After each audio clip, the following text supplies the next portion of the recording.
चांद की मिट्टी में उगा पौधा, वैज्ञानिकों की टीम खुशी से झूमी। दशकों तक एक्सपेरिमेंट करने के बाद, कई असफलताओं के बाद चांद की मिट्टी पर आखिर वैज्ञानिकों ने पौधा उगा ही दिया है दोस्तों, और पूरी दुनिया को हैरान कर दिया है। वैज्ञानिकों की खुशी का कोई ठिकाना नहीं है, क्योंकि कई दशकों से वैज्ञानिक चांद की भूमि पर जीवन खोज रहे थे, और अब यह साबित हो चुका है कि चांद पर पौधों का जीवन पॉसिबल है। नासा के अपोलो प्रोग्राम के अंतर्गत चांद पर कई मिशंस को पूरा करने के बाद जाकर यह सफलता वैज्ञानिकों के हाथ लगी है। लेकिन क्या चांद पर वाकई जाकर पौधे उगाए गए हैं? वो तो आपको ये वीडियो देखने के बाद ही पता चलेगा। तो चलिए आपको बता दें कि कैसे चांद की मिट्टी पर उगाए गए पौधे और कैसे ये सफलता वैज्ञानिकों के हाथ लगी। और इससे पहले अगर आपने अब तक हमारे चैनल को सब्सक्राइब नहीं किया तो कृपया चैनल को सब्सक्राइब कीजिए और बेल आइकन को प्रेस करना बिल्कुल न भूलें। दोस्तों, वैज्ञानिक चांद पर गए जरूर थे, लेकिन ये बिल्कुल भी पॉसिबल नहीं था कि वो चांद पर पौधा उगाएं और वहां रुककर उसे ऑब्जर्व करें। केवल कुछ पलों के लिए ही चांद की सतह पर इंसान रुक सकता है, लेकिन नासा के वैज्ञानिक अपने अपोलो मिशन के दौरान कुल मिलाकर 382 ग्राम मिट्टी वहां से लेकर आए थे। उसे ल्यूनर सॉइल कहा जाता है। इस मिट्टी के ऊपर अलग अलग लैब में बहुत से एक्सपेरिमेंट किए गए। इन्हीं एक्सपेरिमेंट में से एक है चांद की मिट्टी पर पौधे उगाना। इसके बारे में एक स्टडी को कम्युनिकेशन बायोलॉजी जर्नल में पब्लिश किया गया, जिसमें वैज्ञानिकों ने बताया कि ल्यूनर सॉइल में पौधा उगाने के लिए पृथ्वी की हवा और पानी का इस्तेमाल किया गया था। सिर्फ 12 ग्राम मिट्टी को ट्यूब्स में डालकर एक्सपेरिमेंट किया गया था। इस 12 ग्राम मिट्टी को अमेरिका में यूनिवर्सिटी ऑफ फ्लोरिडा के वैज्ञानिकों ने नासा से उधार लिया था। इस ल्यूनर सॉइल का साइंटिफिक नेम रिगोलिथ रखा गया है, और इस रिगोलिथ में यानी कि चांद की मिट्टी में अरेबिडोप्सिस थिलियाना नाम के प्लांट के सीड्स डाले गए थे। ये एक फूल का पौधा है। ये एशिया, यूरोप और अफ्रीका के कुछ पार्ट्स में पाया जाता है। वैज्ञानिकों को ये पहले से मालूम था कि चांद की मिट्टी में बहुत कम न्यूट्रिएंट्स मौजूद होंगे और ये पुअर सॉइल है। इस वजह से इसमें प्लांट्स सर्वाइव नहीं कर सकते। इसलिए इन्होंने वोल्केनिक ऐश यानी कि ज्वालामुखी की राख से बना एक ल्यूनर सॉइल स्टिमुलेंट क्रिएट किया, ताकि ये ल्यूनर सॉइल को रिप्लेस कर सके और प्लांट्स को सफलतापूर्वक ल्यूनर सॉइल में उगाया जा सके। उन्होंने 2 कंटेनर्स में पौधे लगाए, यानी इस एक्सपेरिमेंट में 2 एक्सपेरिमेंट्स शामिल थे। एक कंटेनर में अर्थ की सॉइल में बीज बोए गए, जो कि एक कंट्रोल्ड एक्सपेरिमेंट था, और एक एक्सपेरिमेंट में ल्यूनर सॉइल में बीज बोए गए। वैज्ञानिक भी प्लांट्स की ग्रोथ देखकर हैरान थे। केवल 2 दिन में ही बहुत छोटी ग्रीन लीव्स दिखाई देने लगी थी, और 6 दिनों में ही ये लीव्स प्रॉपरली विजिबल हो गई थी। लेकिन 6 डे के बाद ल्यूनर सॉइल रिगोलिथ वाले पौधे की ग्रोथ रुक गई, क्योंकि ल्यूनर सॉइल पौधे को न्यूट्रिएंट्स प्रोवाइड करने के लिए कम थी, और अर्थ सॉइल वाला पौधा अभी भी ग्रो कर रहा था। ल्यूनर सॉइल वाला पौधा ग्रो तो नहीं हुआ, लेकिन वो सर्वाइव करता रहा, और 20 दिनों के बाद उसे हार्वेस्ट कर लिया गया। सैडली ल्यूनर सॉइल वाले पौधे ने उतनी ग्रोथ नहीं दिखाई जितनी उसके ऊपर कोई फूड ग्रो करने के लिए होनी चाहिए थी। मगर फिर भी ये वैज्ञानिकों के लिए एक बहुत बड़ी जीत थी, क्योंकि पहली बार एक उम्मीद की किरण दिखाई दी कि चांद की सतह पर भी पौधे उगाए जा सकते हैं। ये मून पर फूड ग्रो करने की तरफ पहला कदम है दोस्तों।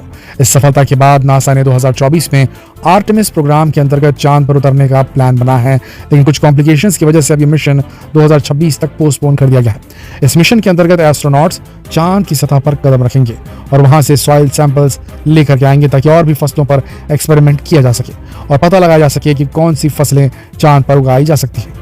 वैसे तो क्वालिटी वाइज चांद की मिट्टी अपनी नेचुरल स्टेट में पृथ्वी की मिट्टी के मुकाबले बहुत खराब क्वालिटी की अगर किसी चीज को उगाने की बात की जाए तो, लेकिन कुछ एक्सपेरिमेंट के जरिए चांद की मिट्टी को पौधे उगाने के लिए सूटेबल बनाया जा सकता है। और वैज्ञानिकों का मानना है कि चांद पर ऐसे और भी मटेरियल हो सकते हैं जो मिट्टी को हेल्दी बनाने में और हेल्दी प्लांट्स उगाने में हेल्पफुल हो सकते हैं। दोस्तों, आर्टेमिस प्रोग्राम के अंतर्गत कंडक्ट किए जाने वाले इस मिशन के लिए ल्यूनर लैंडिंग व्हीकल बनाने के लिए इलॉन मस्क की कंपनी स्पेसएक्स के साथ कोलैबोरेशन किया गया है। इस मिशन से पहले एक टेस्ट फ्लाइट को चांद पर भेजा जाएगा, जो 3 हफ्ते के लिए चांद पर रुकेगी, और उसके बाद एस्ट्रोनॉट्स को चांद के साउथ पोल पर लैंड कराया जाएगा, क्योंकि चांद के इस हिस्से पर सूरज की रोशनी नहीं पड़ती, और वैज्ञानिकों को लगता है कि यहाँ ऐसे वाटर आइस क्रेटर्स हो सकते हैं जो रॉकेट फ्यूल की तरह इस्तेमाल किए जा सकते हैं। अगर ऐसा हुआ तो रॉकेट के लिए अर्थ से फ्यूल को ट्रांसपोर्ट नहीं करना पड़ेगा, जिससे चांद तक पहुंचने की कॉस्ट काफी कम हो जाएगी। प्लांट्स और फूड्स को चांद पर उगाने के बाद फ्यूल का भी चांद पर मौजूद होना स्पेस एक्सप्लोरेशन के लिए और मून को सेल्फ सफिशिएंट बनाने के लिए दूसरा सक्सेसफुल स्टेप होगा। चांद की तरह मार्स को भी लाइफ डिस्कवर करने के लिए एक सही प्लैनेट माना जा रहा है। अब यहाँ लिविंग एनवायरनमेंट नहीं है, लेकिन वैज्ञानिकों ने साबित किया है कि सही इंजीनियरिंग और कंट्रोल्ड लिविंग कंडीशंस के साथ मार्स को इंसान का नया घर बनाया जा सकता है। यहाँ भी अर्थ से मिलती जुलती ग्रेविटी है, और इसीलिए यहाँ कंट्रोल्ड इंफ्रास्ट्रक्चर बिल्ड करके यहाँ रहा जा सकता है। यहाँ का एक दिन भी पृथ्वी के एक दिन से केवल 40 मिनट बड़ा है। इलॉन मस्क पहले मार्स पर लिविंग कंडीशंस को टेस्ट करने के लिए रोबोट्स को भेजने वाले हैं, जो वहाँ प्लांट्स ग्रो करने के एक्सपेरिमेंट भी कर सकते हैं। दोस्तों फिलहाल चांद पर या मंगल पर केवल एक्सपेरिमेंट्स करने के लिए इंसान जा सकता है।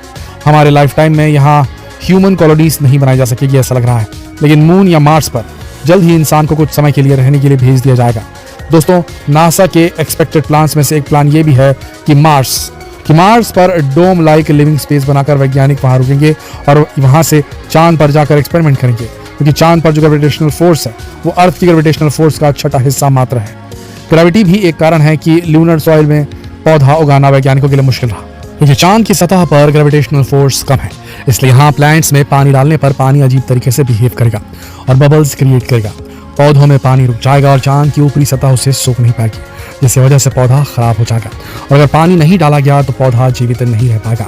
इसलिए नासा ने लूनर सॉइल में बहुत ही कम पानी का इस्तेमाल किया और अर्थ की कुछ हवा का इस्तेमाल किया, ताकि पौधे को ग्रो करने के लिए ऑक्सीजन मिल सके और पौधा ऑक्सीजन रिलीज करने और कार्बन डाइऑक्साइड अब्सॉर्ब करने की प्रोसेस भी कर पाए। इस तरह के कई एक्सपेरिमेंट्स के बाद वैज्ञानिक लूनर सॉइल पर पौधा उगा पाए।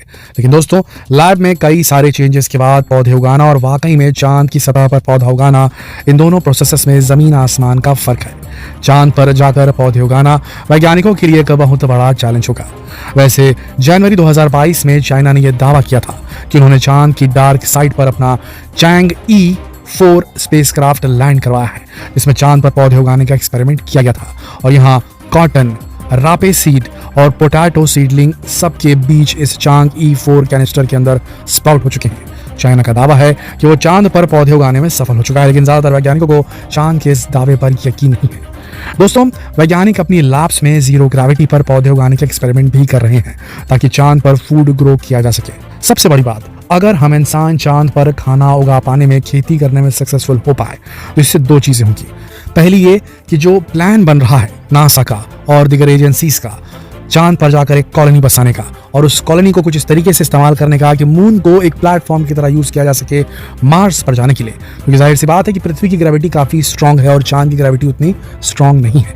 ऐसे में चांद से रॉकेट लॉन्च करना, स्पेसक्राफ्ट लॉन्च करना आसान पड़ता है मार्स की ओर, और वहां ईंधन कम लगता है, कॉस्ट कटिंग हो जाएगी। इसीलिए वहां पर एक कॉलोनी एस्टैब्लिश होनी चाहिए। अब कॉलोनी वहां बनेगी तो वहां के लोगों के लिए खाने पीने की चीज़ों को रोजाना धरती से चांद पर तो नहीं पहुंचाया जा सकता।